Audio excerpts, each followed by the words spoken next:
So it's been a while.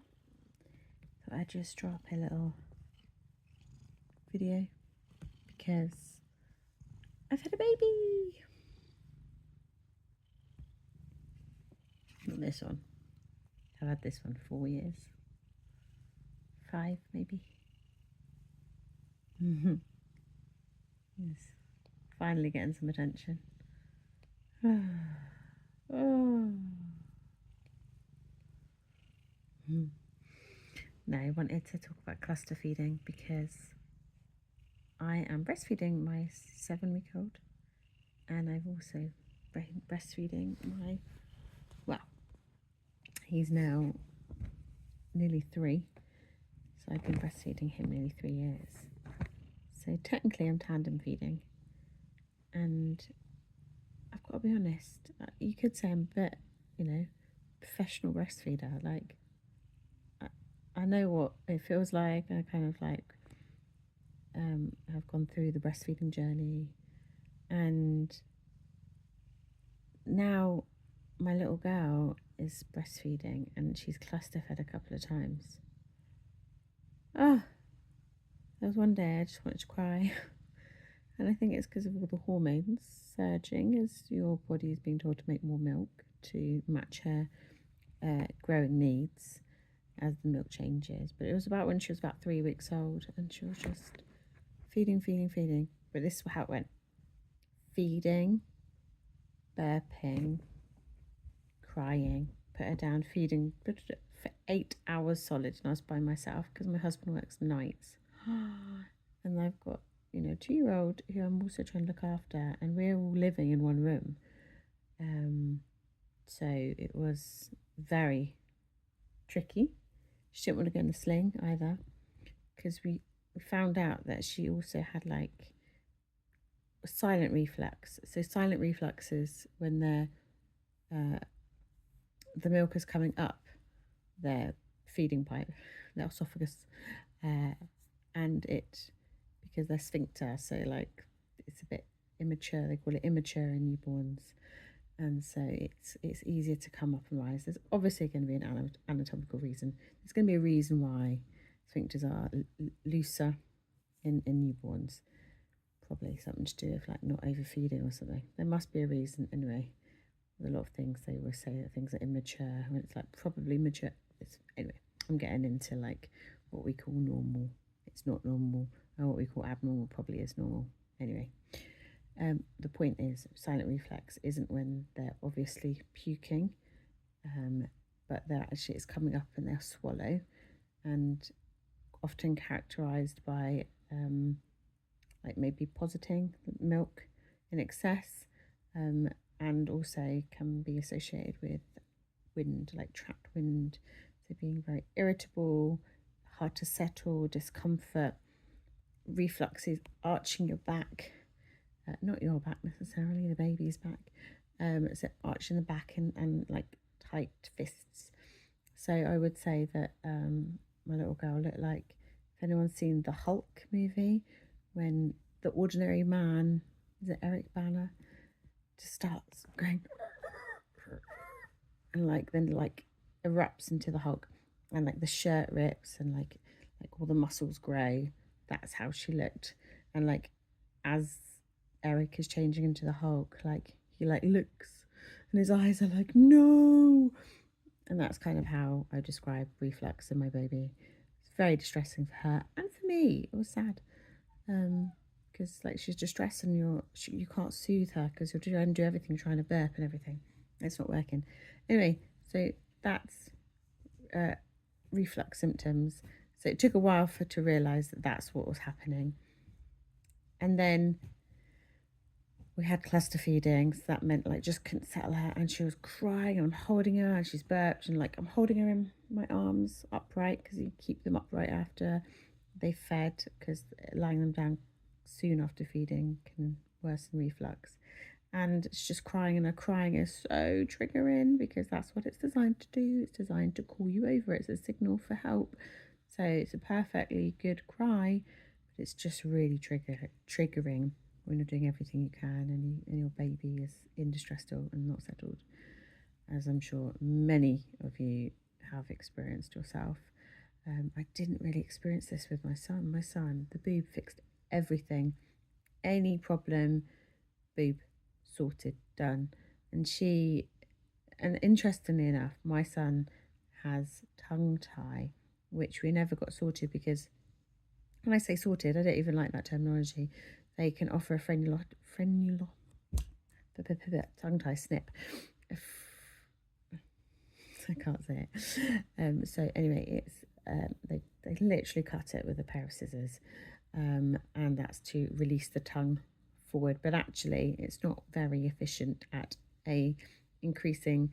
It's meant to decrease pain, increase the efficiency of milk, and also it can grow back. So lots of mums who have pain at the beginning with breastfeeding and their child's got tongue tied opt for this procedure, hoping that it will make it less painful so they'll be able to continue breastfeeding. I was offered that at day 5, but he'd already put on weight, so he was obviously getting enough milk, and I just had to figure out the right latch. So that's what we did, and so that's been our journey. But it meant that it took ages for him to feed. Like, I'm talking like 45 minutes per feed. So for the first 6 weeks of his life, all I did was feed, and I can remember feeling absolutely exhausted. My shoulders were just awful because I was like holding a baby, and you know, they kind of like struggle a bit and they push back and things like that. So you're wrestling a baby onto your boob, and so it was very physically demanding. But I kind of resigned myself to, well, this is what I do. Like, cancel all your plans, like, which I did. I remember me and my husband tried to go out once just for a little walk along the seafront, and no, didn't happen. I had to stop every like 3 minutes, and yeah. Anyway, I digress. So my point of this story was my son was a very different feeder, had tongue tie, so it took longer, but never ever had any wind. We barely didn't burp him. He never vomited. He vomited twice. He has vomited up until this day twice in his life. So it was just very, he was a good feeder, and he's still a good feeder, but he goes for it, which I can now really definitely see the difference in the way they're feeding, because I'm feeding him at night still before bed. So back to my little girl. She feeds much quicker, which she then seems to get a bit of air, gives her this trapped wind and reflux symptoms. So this was difficult. And then she was cluster feeding, and that was difficult. And I really did feel on that day, I thought, oh, I just know like why women stop, because they're just like, I haven't got enough milk. I absolutely, in my head, was like, well, clearly I haven't got enough milk. That's what's happening. Look at her. She's fussing. She's pulling on my nipple. She's hitting me with her little fists on the boob. If anyone's cluster fed their baby, and they're like, especially like, I think it's like in the first few days as well, when the milk goes from colostrum to the transitional milk, after about day 3. There's a lot of fussing, and you think, well, my baby's not getting enough. So I can see why people are then, it's easy for them to be suggested that they should go and get formula, even if they don't want that. And I just want to say to you, if that's you, you have got milk. This is literally the process of your boobs making enough milk. And yeah, they might be a little bit cross today, your baby, and it might be a hard day for both of you. But actually, this is literally just them putting their order in for the next days, the next courses and stuff like that. So hang on in there. It's not great for that one day, but then you'll find your body will just make more milk, and then it'll be fine. Until the next time they cluster feed, because it does happen. And I do remember, because I'm with my son as well, I remember being absolutely like, I haven't got enough milk, he's hungry, he's not coming. And my husband was like, how many wet nappies has he had today? And I'd be like, well, like 20. Not quite. It was like, I don't know, they say at least 6 a day, 6 wet nappies a day, and like poos every day, every other day, whatever it was. And he'd be like, well, clearly he's getting enough milk. And so I was like being reassured, okay. And I was weighing him. I used to weigh him regularly, and he, was always on a good percentile and always went up. But again, here I am, pretty much. I want to call myself an expert breastfeeder because, like, I've done it. I'm pretty sure I've done it at least 10,000 hours now. Feels like it. Maybe not quite so much. But anyway, the point is, I'm used to it. I understand what it's all about. I know the feeling. And yet here I am a few weeks ago by myself with just my own thoughts going, well, clearly she's not got enough milk. And, well, I better stop him, my older boy, from drinking milk because, he's stealing all the milk, blah, blah, blah. So in my mind, I was just like freaking out a bit. But fear not. Because again, it was just the process of cluster feeding, and then ta-da, the next day it was better. So cluster feeding is one of the things that has taken me by surprise again. I'd forgotten what it was like. That happens. There's going to be a few more spurts because we're only 7 weeks into this journey. But to be honest, tandem feeding is like genius because, I mean, I wanted to breastfeed definitely for 6 months and maybe a year. Then I realised that actually it's pretty easy once you get going. When I was on the weaning stages and I'd forget to take a snack out, I'd just like get my boob out when he was 8 months old. It was very convenient for someone with my forgetful personality. And so we just kept going, and it was never a plan to like really breastfeed as long as we have been. And now here we are, and it's been the best thing because I definitely think it helped me be ready for labour. I helped get my body labour ready. And yeah, I've had absolutely no pain with my little girl starting breastfeeding because it's just like, well, it's going, because like the getting going part was the difficult part. So my girl there was milk there. It wasn't that hard for her. My son didn't drink for the first 3 days, so she could get all the colostrum because I thought that was important. And so he was fine with that. We weren't actually together for some of that, so that worked out well. But yeah, just feeding just made it a very smooth transition. So that's been really good. Oh, and so going back to the reflux thing, this is the thing that has, aside from forgetting what cluster feeding was like, this reflux, my son never had that. So it's been a bit like, what is going on? Figured out that we think she's probably gluten intolerant. When I've had quite a lot of gluten, when I say quite a lot, I had an gorgeous afternoon tea as a little treat for being low carb in my last trimester of pregnancy. Went for afternoon tea with my dear pal and delicious time together. And then, oh my goodness, she was very distressed. And I noticed it on a few occasions when I'd had quite a bit of gluten that she was distressed. And the last time I had a bit of pizza, not bitter pizza, a big pizza. And yeah, she was very distressed. So since cutting out gluten, wow, so much more settled. And now I realise that, yeah, it's gluten. Which I always find really interesting because we never say to breastfeeding women, like, about your diet. It's never a real big thing. Like, to be honest, when my son in that first year, I didn't even realise it was probably my postpartum, that it took me a long time to recover from that pregnancy and birth, and it was all a bit of a haze. But I did not realise that your nutrient needs increase in breastfeeding over pregnancy.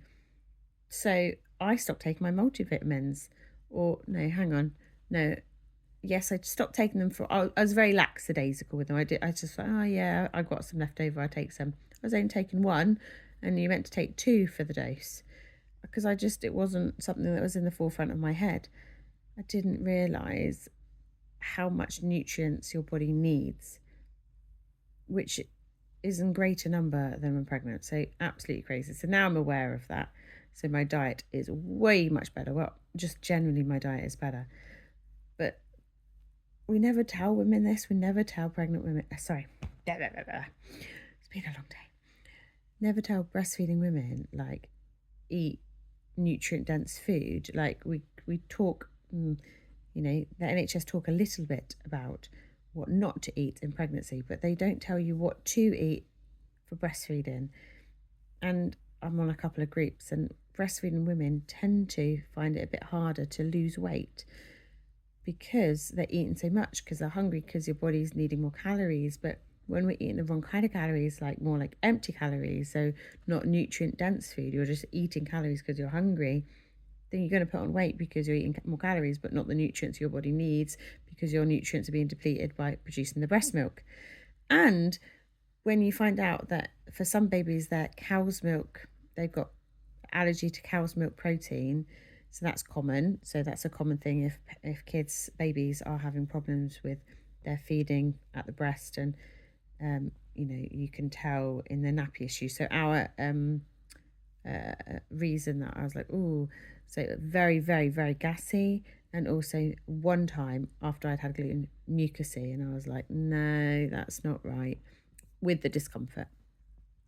So we don't really talk about how what we eat as breastfeeding women goes into the milk. Like, you know, I'm thinking about like different kinds of diets, like vegetarianism or veganism.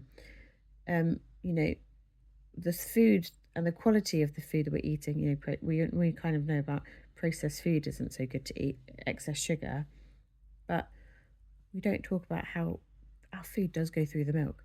Because if your baby's having cow's milk protein allergy, commonly called dairy allergy, or gluten allergy, that's going through the milk, and we don't really talk about that.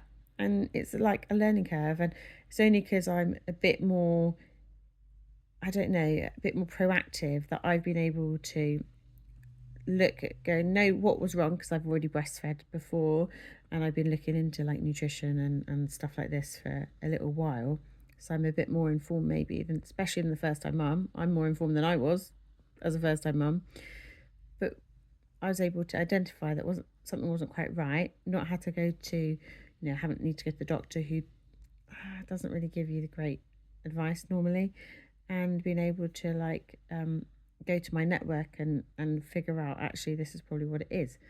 So yeah, kind of rambling a little bit, but just like breastfeeding, you know, it can be a lot.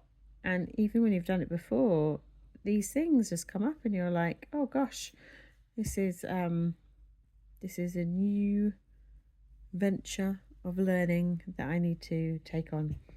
But the main thing is that you know where to go to get help and stuff like that.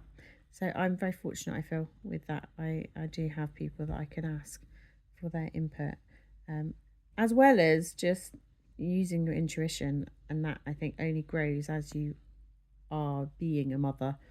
That only grows. At first it was terrifying. Everything is terrifying. What do you mean? I get to like, I've got to change their nappies by myself. Put them to bed by myself, and yeah, okay, maybe a little bit over the top, but no, genuinely, when you first get the baby home, it's a bit scary to be by yourself with a baby. So for all those mums out there doing it for the first time, it gets easier. And postpartum anxiety, postnatal anxiety, we're not American, postnatal anxiety is a real thing. I had that for about 3 weeks. So if you're going through feeling worried about this, that and the other, that will pass. Timeline varies, but definitely just get input from people around you, from baby groups, or I found Facebook groups the best, because you can like join like-minded Facebook groups that are more your tribe. Whereas when you go to the baby groups, it's just like anyone that's got a baby, and you don't know who you're going to be sat next to. And you know that basically there's two things you shouldn't talk about at baby groups, I found out: mode of feeding and sleep habits. Very divisive, that's the word, very divisive. And you might not always get helpful input if you have different sides of the coin where you feel about your approaches. So yeah, if you're going through it and you're just feeding and you're thinking definitely haven't got enough milk, you most probably do. You just need to sit through that 1 day or two, it can even be 2 days of cluster feeding. Cancel your plans, get your healthy snacks in, or just snacks. But what I like to do is I like to eat my nutrient dense food and then nice snacks on top. So I am eating chocolate as well as my liver, not at the same time. But because I do think you need a little bit of a treat and a pick me up in order to get through some. It's quite stressful, especially when you're by yourself. If your partner's back to work and you're there doing it by yourself, it is quite stressful. So that's my philosophy. Treat yourself a little bit, but add that into the good stuff as well. Don't do one without the other. No, don't do just the treats without the good food. If you just want to do the good food, yeah, great. But my point is, keep going. Cluster feeding will go past. And if you've got breastfeeding problems, reach out to your local breastfeeding groups or a lactation consultant. Just get some input. There's so many now that do online consultations. You might just need a 45-minute consultation, and they give you like tips and tricks and stuff like that. So if you want to continue breastfeeding, I'd say it's brilliant. It gets so much easier, and I didn't have all of this lovey-doveyness. It wasn't like, oh, I love breastfeeding, it's so wonderful, I feel so close. And I'm not knocking those people that do, but my son just stared at my armpit for the entire time. Didn't look at me once. I'd try and catch his eye looking down there, dead set on my armpit. My little girl, she looks at me, and that's really nice. So she looks at me more than I look at her, and I'm thinking, oh, she's looking at me. I forget this is the bonding thing. So yeah, different personalities. But if you're breastfeeding, or you're planning on breastfeeding, or you have breastfed, big thumbs up. Woo. And yeah, it's not easy, but it's totally worth it. Okay, thought I'd just come on here and say that. Bye. See you maybe another time.